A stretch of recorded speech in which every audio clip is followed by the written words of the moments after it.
त्याच्यामध्ये प्रश्न लिहिण्याची गरज नाही. ओके, अगदी लक्षात ठेवा, कारण बऱ्याच वेळा मुलं काय करतात, एखादा पत्र लेखनाचा प्रश्न लिहायचा असेल तर तो जसा दिलेला आहे क्वेश्चन, तो पहिला क्वेश्चन कॉपी करतात आणि नंतर आन्सर लिहितात. ज्यावेळी तुम्ही प्रश्न लिहायला जाता त्यावेळी तुमचा बराच वेळ जातो, तुमचा पेपर कम्प्लीट होत नाही. त्यामुळं उपयोजित लेखनामध्ये पत्र लेखन, सारांश लेखन, जाहिरात लेखन, कथा लेखन, बातमी लेखन आणि निबंध लेखन याचा कोणताही प्रश्न तुम्ही कॉपी करायचा नाही. ओके, बोर्डवाल्यांना काय अपेक्षित आहे, बोर्डाकडे जे काही एक्झामिनर आहे, जे मॉडरेटर आहेत, त्या प्रत्येकांजवळ क्वेश्चन आहे. त्यांना फक्त पाहिजे की त्या विद्यार्थ्यांना लिहिलेला आंसर काय आहे, आंसर कशा पद्धतीने प्रेजेंट केले, उस स्टूडेंट्स ने आंसर किस तरह से वहां पे प्रेजेंट किया है, वो प्रेजेंट किया हुआ आंसर उनके लिए इंपॉर्टेंस होता है, क्वेश्चन इंपॉर्टेंस नहीं होता. तो जब भी हम क्वेश्चन पेपर सॉल्व करेंगे, जब भी कृति पत्रिका हम सॉल्व करेंगे तो उसमें क्वेश्चन लिखना नहीं है. उपयोजित लेखन की मैं बात कर रहा हूं. क्रिएटिव्ह रायटिंग आणि जे काही रायटिंग स्किल आहे त्याच्यामध्ये तुम्हाला क्वेश्चन लिहायचा नाही. अजून एक महत्वाची सूचना, तुमच्या उपयोजित लेखनामध्ये प्रश्न क्रमांक 1 मध्ये 3 ऑप्शन आहेत, अ, आ आणि ई. ओके, जो पहिला जो क्वेश्चन आहे तो तुमच्या पेपरमध्ये टोटली तुम्हाला 18 मार्क्ससाठी आहे. त्यातला जो ई वाला आहे, अ, आ आणि ई, थर्ड वाला बघा त्या ठिकाणी मी लिहिलंय, प्रश्न क्रमांक ई, 1 ई, उतारा वाचून त्याखालील उतार्याचा सारांश लिहायचा आहे. ओके, बऱ्याच वेळा मुलं कन्फ्यूज होतात. इव्हन तुम्हाला थोडी बहुत आयडिया आहे, कारण 9th स्टँडर्ड मध्ये तुम्ही सेमिस्टर आणि फायनल एक्झाम लिहिलेली आहे. तो पेपर पण अगदी बोर्डासारखाच होता. तर त्या पेपरमध्ये जर तुम्ही बघितलं तो तुम्हाला अपठित उतारा किंवा जो अनसीन पॅसेज दिलेला आहे त्याच पॅसेजचा तुम्हाला 1/3 किंवा 1/3 सारांश प्रश्न क्रमांक 5 ई मध्ये लिहायचा आहे. ओके, प्रश्न क्रमांक 5 जर बघितलं तर त्या ठिकाणी तुम्हाला 3 ऑप्शन्स आहेत, 2 पत्र आहेत आणि एक सारांश लेखन आहे आणि त्या 3 पैकी एकच तुम्हाला त्या ठिकाणी सॉल्व्ह करायचंय.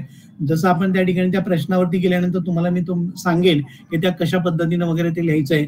फक्त एवढं लक्षात घ्या की प्रश्न क्रमांक 5 मध्ये जो पत्र लेखनाला जो और प्रश्न आहे सारांश लेखन, तो सारांश लेखनाचा पॅरेग्राफ तुमच्या क्वेश्चन नंबर 1 मध्ये ई मध्ये आहे. इंग्लिश मध्ये सुद्धा तुम्हाला तो क्वेश्चन आहे. M I right? इंग्लिश में भी है ना summary writing. Okay, and summary writing के लिए इंग्लिश के पेपर में आपको सेपरेटली पैराग्राफ नहीं देते.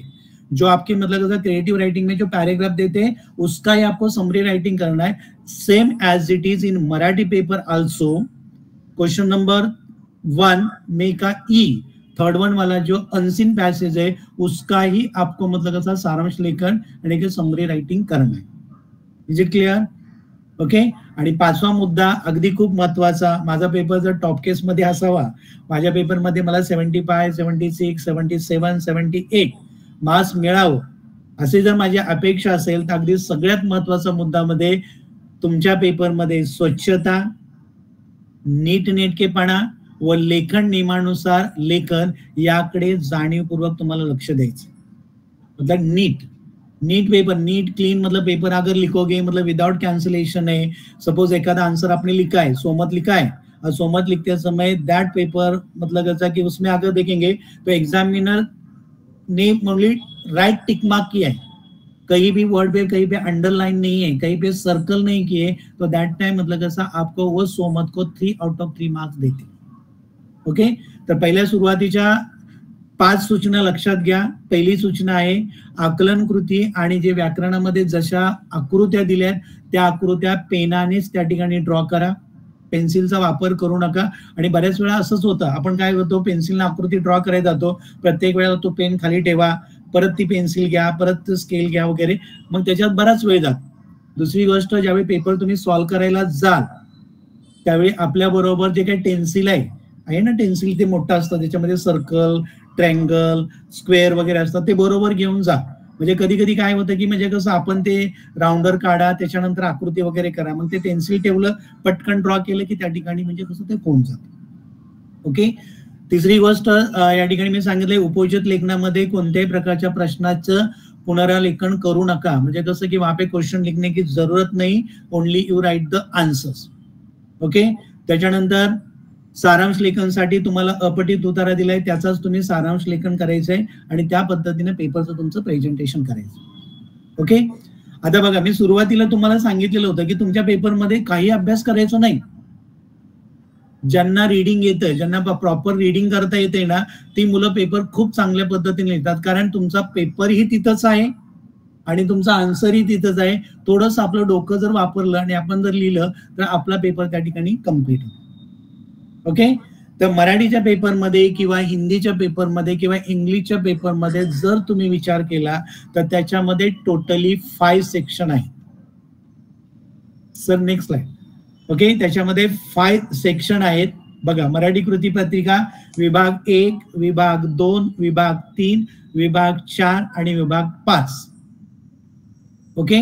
आता या 5 विभागामध्ये जर बघितलं तर पहिला विभाग आहे तो गद्य विभाग आहे. नका लिहून घेऊ नका, वाटल्यास मी सरांना सांगतो तुम्हाला तो पीडीएफ मध्ये कसं शेअर करायला. ओके, डोंट वरी, जस्ट लिसन. मतलब पहले सुन के ले लो कि एग्जैक्टली मुझे क्या करना है, क्वेश्चन पेपर पैटर्न क्या है, कौन सा क्वेश्चन कहीं आएगा, कौन से क्वेश्चन पे मुझे ज्यादा कॉन्सेंट्रेट करना है. ये बातें अगर समझ में आते हैं ना तो समझो आपका पेपर 70 अबाउ 101% जाएगा. ओके, चलो. तर त्या ठिकाणी विभाग 1 आहे तो गद्य आहे, विभाग 2 आहे तो पद्य आहे, विभाग 3 आहे तो स्थूल वाचन आहे, ज्यालाच आपण हिंदीमध्ये पूरक पठण म्हणतो आणि इंग्लिशमध्ये रॅपिड रीडिंग म्हणतो. 4था विभाग आहे व्याकरण विभाग किंवा भाषा अभ्यास आणि 5वा विभाग आहे तो कोणता तर उपोषित लेखन म्हणजेच रायटिंग स्किल आणि क्रिएटिव्ह रायटिंग. ओके.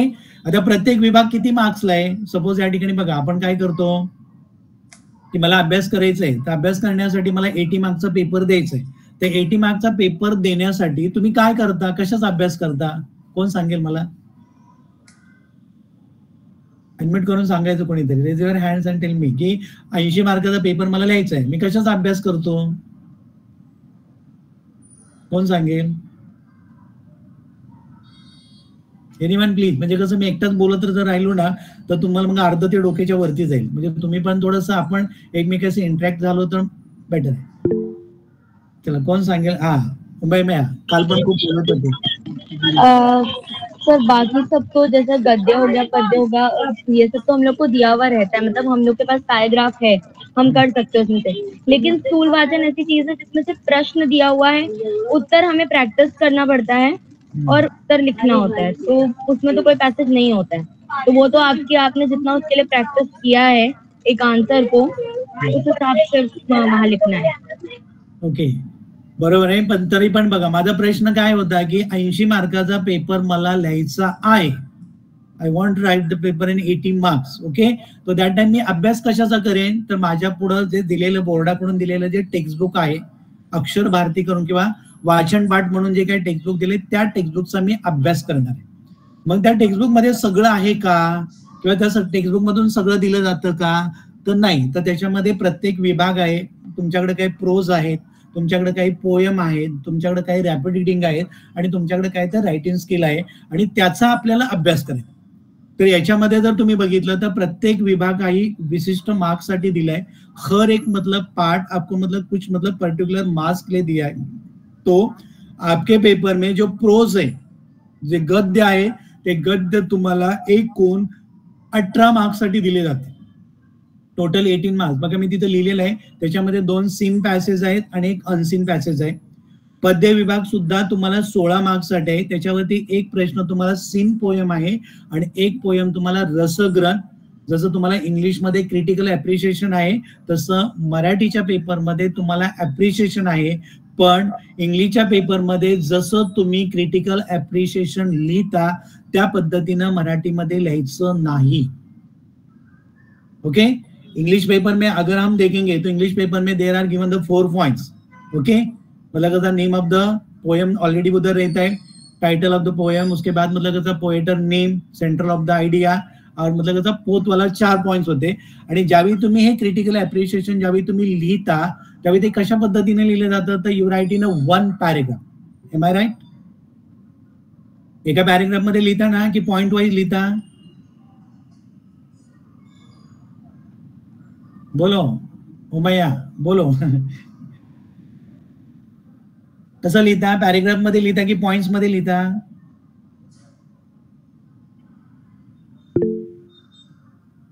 प्यारा. ओके, म्हणजे कसं की जस्ट लाईक, म्हणजे कसं ते तुम्हाला जे 4 पॉइंट दिले त्या 4 पॉइंट्सला तुम्ही काय करता तर एका पॅरेग्राफ मध्ये कन्वर्ट करून लिहिता.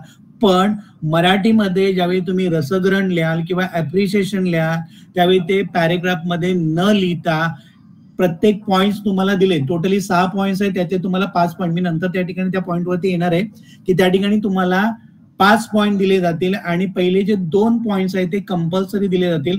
बाकीचे जे 4 पॉइंट्स आहेत त्यातले एनी 3, आता ते कुठले देतील, कशा पद्धतीने देतील ते आपण पाहायचं.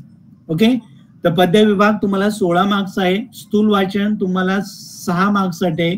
त्याच्या ठिकाणी तुम्हाला 3 क्वेश्चन दिले जातील, त्यातले 2 करायचे आहेत आणि तुमच्या टेक्स्टबुक मध्ये दिलेलं जे स्थूल वाचन आहे ना त्याच्यामध्ये फक्त 4 स्थूल वाचन आहे. इव्हन तुम्ही जर टेक्स्टबुक ऑब्झर्व केले असेल तर पहिला तुम्हाला ऑलरेडी आता जे स्थूल वाचन झालंय त्याच्यामध्ये मोठ्या होत असलेल्या मुलांना, ओके, डॉक्टर होमी बाबा, बार, अनिल काकोडकर, अनिल सरांचं नाव दिले, डॉक्टर अनिल काकोडकर. ओके, तर त्याच्यामध्ये 2च प्रसंग दिलेत. पहिला प्रसंग आहे तो पहिल्या प्रसंगामध्ये स्काय इज द लिमिट आणि दुसऱ्या याच्यामध्ये मेटलायझिंग प्रक्रियेवरती काम न होण्याची कारण. देर आर गिव्हन द 2 मतलब कसं की पॉइंट्स, हे दोन्ही पॉइंट जर तुम्हाला कळले तर तुम्ही चांगल्या पद्धतीने लिहू शकता. दुसरा रॅपिड रिडिंग आहे जाता अस्ताला, एक बंगाली कविता आहे, छोटीशी कविता आहे की सूर्य ज्यावेळी अस्ताला जातो त्यावेळी काय होतं किंवा पृथ्वीला काय वाटतं वगैरे ते दिले. तिसरा रॅपिड रिडिंग तुम्हाला दिलेला आहे त्याचं नाव आहे जगणं कॅक्टरचं आणि चौथा रॅपिड रिडिंग आहे त्याचं नाव आहे उत्पत्ती कोश. ओके, तर 4 रॅपिड मधून कुठलेही तुम्ही 3 रॅपिड रिडिंग चांगल्या पद्धतीने केले तर तुम्हाला ते त्या ठिकाणी कळू शकेल आणि त्याच्यावर तुम्ही लिहू शकता. विभाग 4 मध्ये जर बघितलं तर भाषा अभ्यास आहे, टोटली 16 मार्क्सचे प्रश्न आहेत. त्याच्यामध्ये 2 क्वेश्चन आहेत, ज्यावेळी आपण क्वेश्चन वरती जाऊ त्यावेळी आपल्याला कळेल. आणि विभाग 5 मध्ये जर बघितलं तर तो जो क्वेश्चन आहे तो 24 मार्क्सचा आहे. बघा, म्हणजे गद्य 18 मार्क्स, पद्य 16 marks, rapid reading 6 marks, grammar portion 16 marks आणि विपोजित लेखन 24 मार्क्स. म्हणजे अशा पद्धतीनं तुमचा जो पेपर आहे तो तुमचा पेपर किती तर 80 मार्क्सचा पेपर आहे. कळला पेपर पॅटर्न, कोणता विभाग कोणत्या किती मार्क्सला आहे. ओके, चला आता त्याच्या नेक्स्ट स्लाइड वरती आपण आता पेपर पॅटर्न वरती जाऊया. बघा, आता बघा पहिला प्रश्न दिला आहे गद्य विभाग आणि विभाग 1 गद्य 18 मार्क्स. आता याच्यावरती बघा, एक मी तुम्हाला लॉजिक सांगितले, याच्यामधले जे 12 मार्क्सचे जे क्वेश्चन आहेत ना ते 12 पैकी 12 मार्क्स तुमच्या हातात आहेत, इन युअर हँड. या 12 मार्क्स साठी तुम्हाला कुठल्याही प्रकारचा हार्ड वर्किंग करायचं नाही. बिकॉज तिथं तुम्हाला पॅरेग्राफ दिलाय, त्या पॅरेग्राफ मधूनच तुम्हाला शोधून त्या ठिकाणी काय करायचे तर आन्सर लिहायचे आहेत. आणि त्यामुळं पहिल्या पॅरेग्राफ वरती 4, सेकंड पॅरेग्राफ वरती 4 आणि आन्सरिंग पॅरेग्राफ वरती 4, टोटली तुम्हाला 12 आउट ऑफ 12 मार्क्स आरामातच भेटते. मग गद्य विभाग किती मार्क्सचा होता आपला? 18 मार्क्सचा, बरोबर. मग 18 मधून आता 12 गेले, मग राहिले किती राहिले मार्क्स? चॅट बॉक्स मध्ये मेसेज करा, मला कळेल म्हणजे 6. ओके, वैष्णवी 6, ओनली वैष्णवीलाच माहित आहे 6 मार्क्स राहिले, बाकीच्यांना नाही का? Only 6 marks, only Vaishnavi. चलो okay, Ankita 6 marks, Umema 6 marks, good. Okay, बघा आता तुम्हाला जो अभ्यास करायचा आहे ना ऍक्च्युली हिथं आहे आणि तो अभ्यास करताना या 6 पैकी मला 5.5 किंवा मला 6 आउट ऑफ 6 मार्क्स कसे मिळतील याच्याबद्दल मी तुम्हाला सांगणार आहे. आणि तो प्रश्न आहे 6 मार्क्सचा, म्हणजे सोमत. त्यालाच आपण म्हणतो इंग्लिशमध्ये सेल्फ रिस्पॉन्स किंवा स्वतःचं मत. आता हे लिहिताना काय करायचं बघा, मी या ठिकाणी बघा स्क्रीनवरती तुम्हाला दिसतंय सोमत, सेल्फ रिस्पॉन्स. प्रश्न 2 आहेत, एक प्रश्न तुम्हाला 3 मार्क्ससाठी आहे. 2 पॅरेग्राफ वरती पहिल्या सीन पॅसेज वरती 1 सोमत आहे आणि दुसऱ्या पॅसेज वरती 1 सोमत आहे. आता हे सोमत लिहिताना किंवा त्याला कशा पद्धतीनं मार्क्स दिले जातात ते बघा नेक्स्ट स्लाइड वरती मी दाखवलंय की तुम्हाला ज्यावेळी म्हणजे सोमत लिहायचे आहे त्यावेळी सोमतचे मार्क्सची विभागणी जी आहे किंवा बोर्ड एक्झाम मध्ये तुम्हाला जे मार्क्स दिले जातात ते कशा पद्धतीने दिले जातात ते नेक्स्ट स्लाइड वरती दाखवले बघा. बघा. ओके, बघा प्रश्न क्रमांक 1 आ सोमत self response question number 2 6 mark दिले. याच्यामध्ये एक गोष्ट लक्षात ठेवा, ज्यावेळी मला सोमतचा प्रश्न लिहायचा आहे, सगळ्या पेपरमध्ये जर बघितलं ना, तुम्हाला फक्त दोनच गोष्टीबद्दल अगदी म्हणजे क्वेश्चन येतील, एक तर सोमत आणि क्रिएटिव्ह रायटिंग. बाकीचा पेपर जर तुम्ही बघितला ना तर तुम्ही खूप छान पद्धतीने लिहू शकता. तुमचे मार्क्स ज्या ठिकाणी जातात ते दोनच प्रश्न आहेत, ते म्हणजे सोमत आणि त्यानंतर क्रिएटिव्ह रायटिंग. तर सोमत लिहिताना त्या ठिकाणी बघा पहिला पॉइंट दिलाय, प्रश्न समजून उत्तर लेखन जर केलेलं असेल तर त्याला तुमच्या पेपरमध्ये 1 मार्क्स दिला जातो. दुसरा पॉइंट दिलाय, आशयानुसार विचार व स्वतःची मांडणी. कारण प्रश्नाचा अर्थच समजून घ्या, सोमत म्हणजे स्वतःचं मत आहे, तुमचा सेल्फ रिस्पॉन्स आहे. तो तुम्हाला म्हणजे कसं दुसऱ्यानं काय सांगितलं तर ते न लिहिता मला स्वतः काय वाटतं ते तुम्हाला लिहायचं आहे. आणि थर्ड पॉइंट मध्ये आहे भाषा शैली. तुम्ही ते लिहिताना त्याच्यामध्ये जे काही भाषा आहे किंवा जी तुमची जी व्होकॅब्युलरी आहे ती कोणत्या पद्धतीनं तुम्ही मांडली त्याला मिळून 1 गुण दिला जातो. म्हणजे प्रश्न समजून लिहिला असेल तर 1 मार्क, आशयानुसार जर तुम्ही त्याची जर मांडणी केली असेल तर 1 मार्क, आणि भाषा शैली जर अगदी चांगली असेल तर त्या ठिकाणी 1 मार्क, असे मिळून तुम्हाला 3 गुण दिले जाते. ओके, आता याच्या पुढचं जे मी सांगणार आहे ना ते थोडंसं व्यवस्थित ऐका, because this thing is a very important. नाही सर तेच ठेवा, this thing is a very important because मुलं याच ठिकाणी यानी कि स्टूडेंट्स अगर ज्यादा कंफ्यूज होते तो यही पे कंफ्यूज होते कि दिया हुआ जो सोमत है वो 2 टाइप से बोर्ड वाले देते. There are given the 2 types सोमत. One type is a content connected to content and one thing is a application. अगदी लक्षात ठेवा, बोर्डाकडून तुम्हाला ज्यावेळी सोमत दिले जातात त्यावेळी ते 2 पद्धतीने दिले जातात. दिलेलं सोमत एकतर तुमच्या पॅरेग्राफशी कनेक्टेड असतं किंवा दिलेलं सोमत जे आहे ते तुम्हाला ऍप्लिकेशन दिलं जातं. ज्यावेळी तुम्हाला सोमत कंटेंटशी कनेक्टेड दिलं जाईल त्यावेळी ते तुम्हाला पॅरेग्राफ मधूनच लिहायचं आहे, पण ते तुम्हाला तुमच्या भाषेत लिहायचं. ओके, त्याच्यासाठी तुम्हाला बाहेरची कुठली व्होकॅब्युलरी वापरायची गरज नाही. फक्त पॅरेग्राफ मध्ये दिलेले ते शब्द, पण ते शब्द तुम्ही बोलताय किंवा तुम्ही लिहिताय असं फक्त दाखवायचं आहे.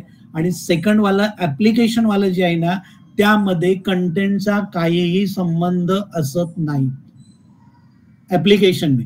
अभी सिंपल मतलब बघा, तुमची युनिट टेस्ट झाली, पहिला विभाग झाला, त्याच्यावरती 2 चॅप्टर होते. पहिला चॅप्टर होता शाल आणि दुसरा चॅप्टर होता उपवास. बरोबर,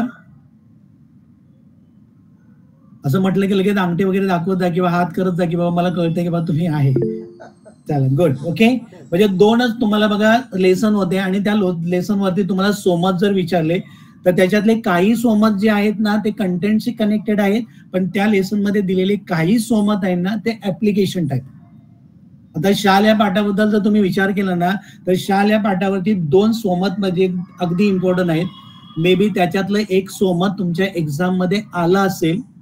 पहिलं सोमत होतं शाल आणि शालीनता याचा तुम्हाला समजलेला अर्थ पाठाच्या आधारे स्पष्ट करा, हे एक होतं. मे बी हे सोमत कोणाच्या तरी एनी टेस्ट मध्ये आलं, येऊन गेलं असं. हे जे सोमत आहे ते सोमत तुमच्या कंटेंटशी कनेक्टेड होतं, म्हणजे तुम्हाला उत्तर लिहिताना ते उत्तर कंटेंटलाच अनुसरून त्या ठिकाणी लिहायचं होतं. बट दुसरं वाला जे सोमत दिले ते थोडंसं ऍप्लिकेशन टाईप होतं आणि ते सोमत काय होतं मी तुम्हाला सांगतो, नीट ऐका. तुमच्या टेक्स्टबुक जर असेल तर तुमच्या टेक्स्टबुक मध्ये सुद्धा दिलेला आहे. प्रश्न होता, लेखकाच्या भावना जशा शालीशी निगडीत आहेत तशा तुमच्या भावना कोणत्या वस्तूशी निगडीत आहेत याविषयी तुमचं मत लिहा. सगळ्यांनी थोडं कॅमेरे ऑन करता प्लीज, मला थोडे चेहरे बघायचे. मी जे सांगितलेलं बरोबर आहे की नाही ते मला कळेल बा, तुमच्या चेहऱ्यावरच्या जे काही भावना आहेत ना त्याच्यावर. 2 सोमत होते, बरोबर. कोणाच्या एक्झाम मध्ये हे दोन्ही पैकी एक सोमत आलेलं? पहिलं वाला कोणाच्या एक्झाम मध्ये आलेलं? अंकिता. हात असे हात वरती करा म्हणजे मला कळेल. पहिलं शाल आणि शालीनता यांचा ओके पाठाच्या आधारे जातो. कोणाच्या एक्झाम मध्ये आलेलं हात वरती करा प्लीज, रेज युअर हँड. कोणाच्याच नव्हतं. ओके. दुसरं, लेखकाच्या भावना जशा शालीशी निगडीत आहेत तशा तुमच्या भावना कोणत्या व्यक्ती वस्तूशी निगडीत आहे. हा प्रश्न कोणाला आलेला नाही का? शालवाला पॅरेग्राफच दिला नव्हता, पॅसेजच दिला नव्हता. ओके. दुसरा, उपस्वरती मी तुम्हाला सांगतो. उपस्वरती बघा, दोन स्वमत आहेत. पहिलं स्वमत आहे, लेखकाने वजन कमी करण्यासाठी त्याला दिलेल्या सल्ल्याविषयी द्या किंवा तुम्हाला आवडलेला एखादा विनोद लिहा. हे कंटेंटशी कनेक्ट आहे.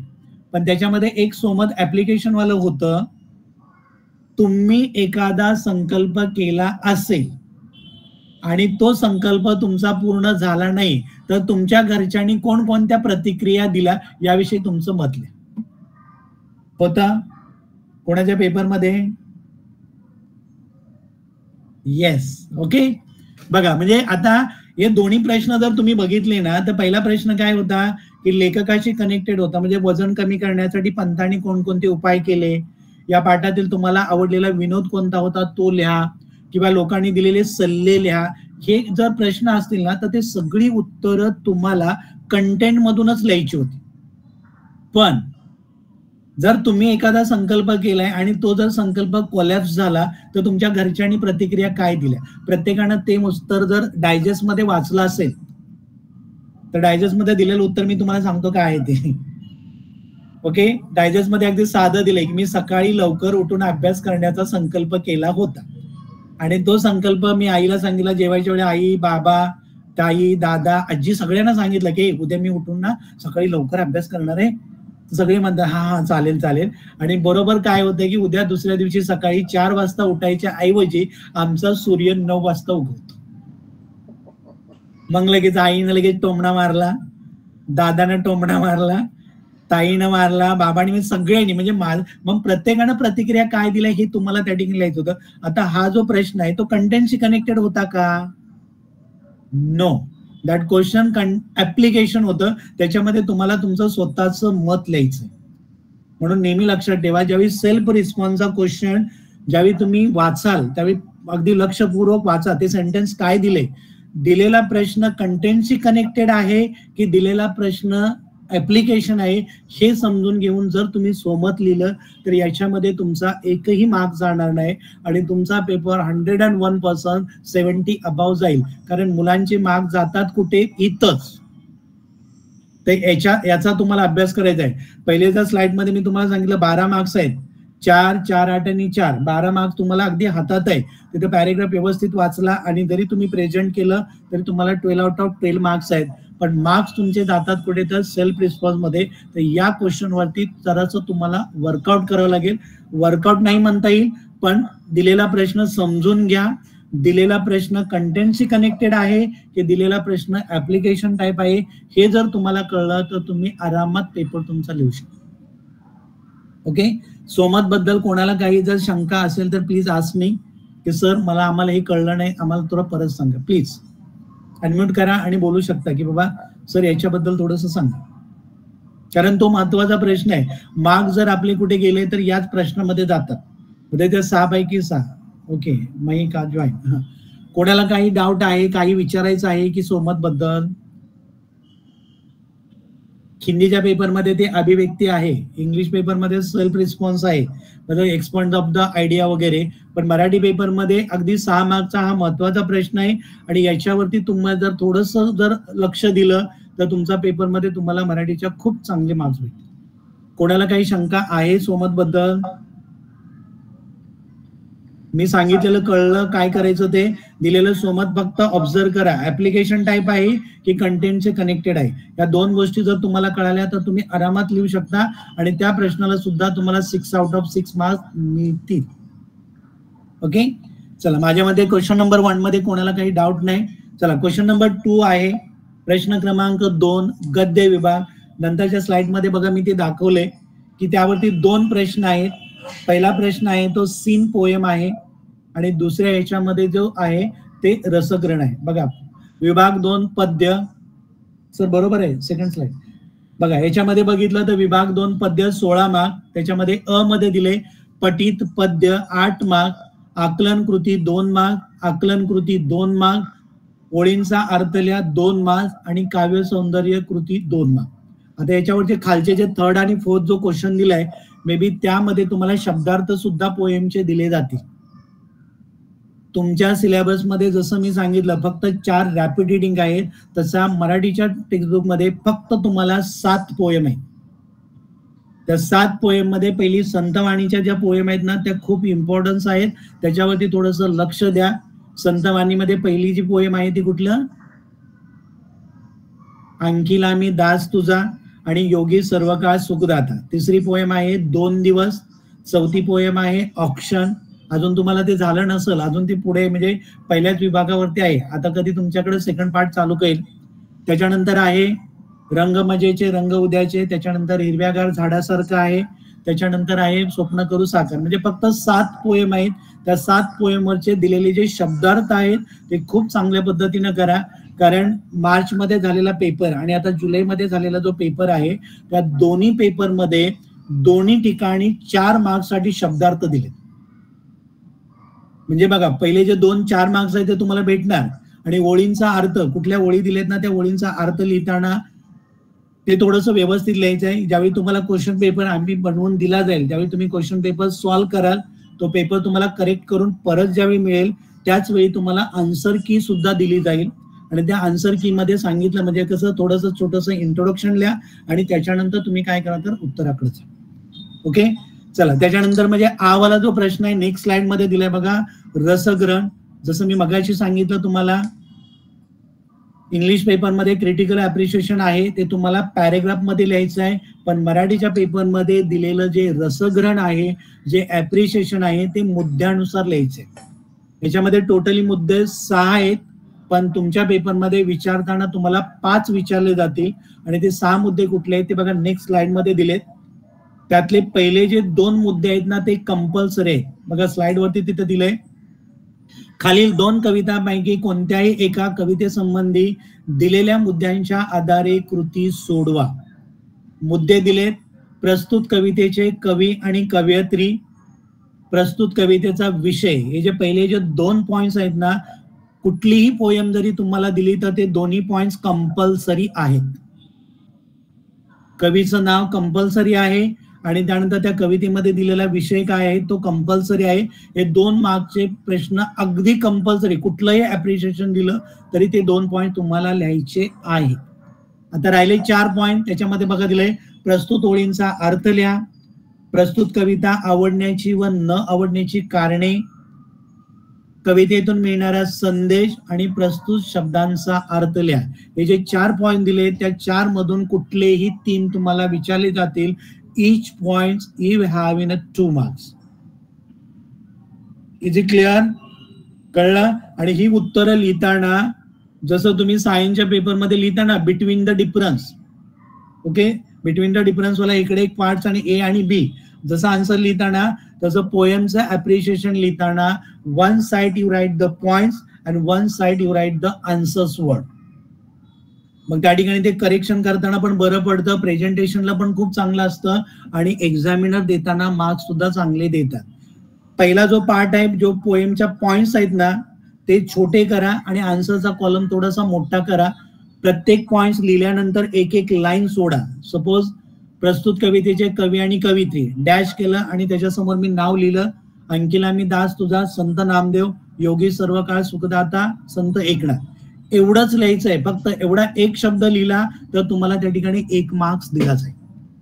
त्याच्यानंतर 1 ओळ सोडा, खालचा दुसरा पॉइंट लिहा, प्रस्तुत कवितेचा विषय, अंकिला मी दास तुझा, याच्यामध्ये कवितेचं कोण सांगेल मला कवितेचा विषय काय होता त्याच्यात? कोणी पण अनम्यूट करून मला सांगा. अंकिला मी दास तुझा, अग्नी म्हणजे पडे बाळू, माता धावे कणवाळू, तैसे धावे माझिया काजा, अंकिला मी दास तुझा. चला अंकिता सांग, अनम्यूट करून सांग बाळा. प्रस्तुत अभंगात संत नामदेवांनी परमेश्वर कृपेची विविध दृष्टांतातून याचना केली आहे. Yes, okay. आता याच्यामध्ये फक्त ते थोडंसं खूप मोठं झालं, लिहिताना स्पेलिंगचा कुठंतरी एरर येईल.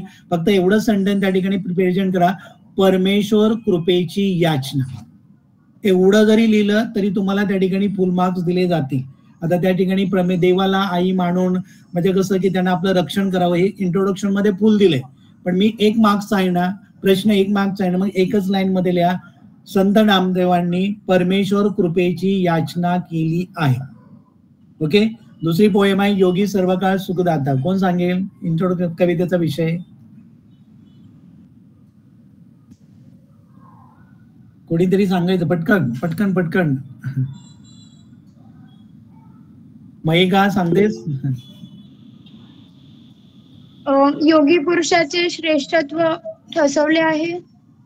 येस. ओके. पण त्याला थोडं ऍड कर, कारण ते योगी पुरुषाबरोबर आणखीन एक शब्द दिला